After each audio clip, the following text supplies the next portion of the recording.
Еще одна показательная история этой недели.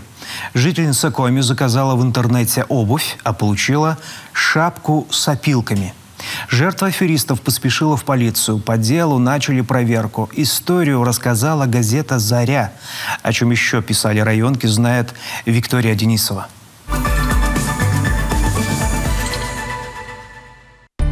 2 года лишения свободы и штраф 30 тысяч рублей. Такое наказание по решению суда понесет герой публикации «Кнешпогостских вестей». Летом прошлого года мужчина в сопровождении знакомого приехал на базу приема черных и цветных металлов, где предъявил претензии одному из руководителей, мол, тот якобы похитил тракторные кузова, которые принадлежат известному в криминальных кругах республики гражданину.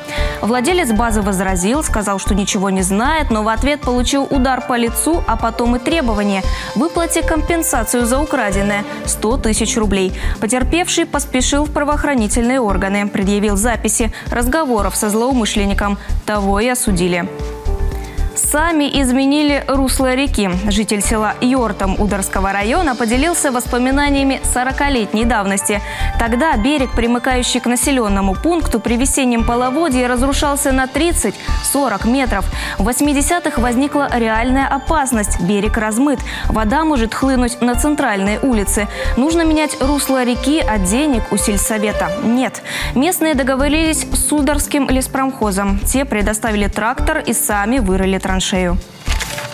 Это событие прошло незаметно и обыденно. Не звучала музыка, не резали ленту, как будто так было вечно.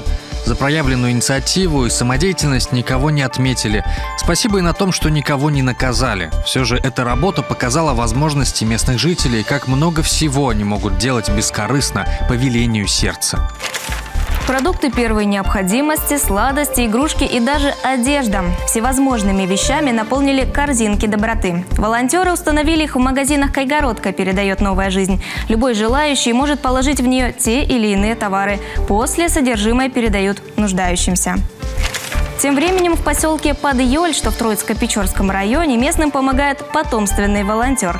Александр Караваев не оставляет без внимания никого. На 8 марта дарит каждому по тюльпану, на Новый год наряжается в Деда Мороза и приходит ко всем одиноким и нуждающимся и дарит подарки. Волонтер принял эстафету от матери. Прежде она из года в год проводила в населенном пункте игры, конкурсы и соревнования. Нам очень приятно и дорого такое внимание. Мы, пожилые, не очень дружим с новыми технологиями. Покупая современные телевизоры и спутниковые антенны, частенько обращаемся к нашему безотказному Александру. Лично мне, да и большинству жителей хочется сказать большое спасибо, Саша. Делать добрые дела по силам каждому, пишет «Заря». Члены движения «Добрые сердца» из Троицко-Печорска доказали это. В отряд вошли люди с ограниченными возможностями здоровья. Наравне со всеми они участвуют в акциях и мастер-классах, распространяют информацию о грядущих событиях.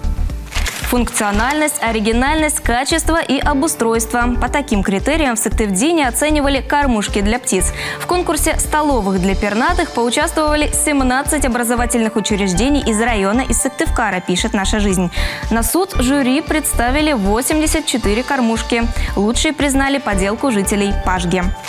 Маяк Сысолы передает. В Визинге прошел шашечный турнир. Участие в нем приняли малыши. Дети 5-7 лет подошли к делу со всей ответственностью. Обдумывали каждый ход. Без боя никто не сдался. Каждый сыграл по 7 партий. Победил воспитанник детского сада номер 8 из райцентра Сергей Попов. На этом рубрика подходит к концу. Это был обзор районной прессы. Следите за новостями не только в сети. Читайте периодику. Там тоже много всего интересного.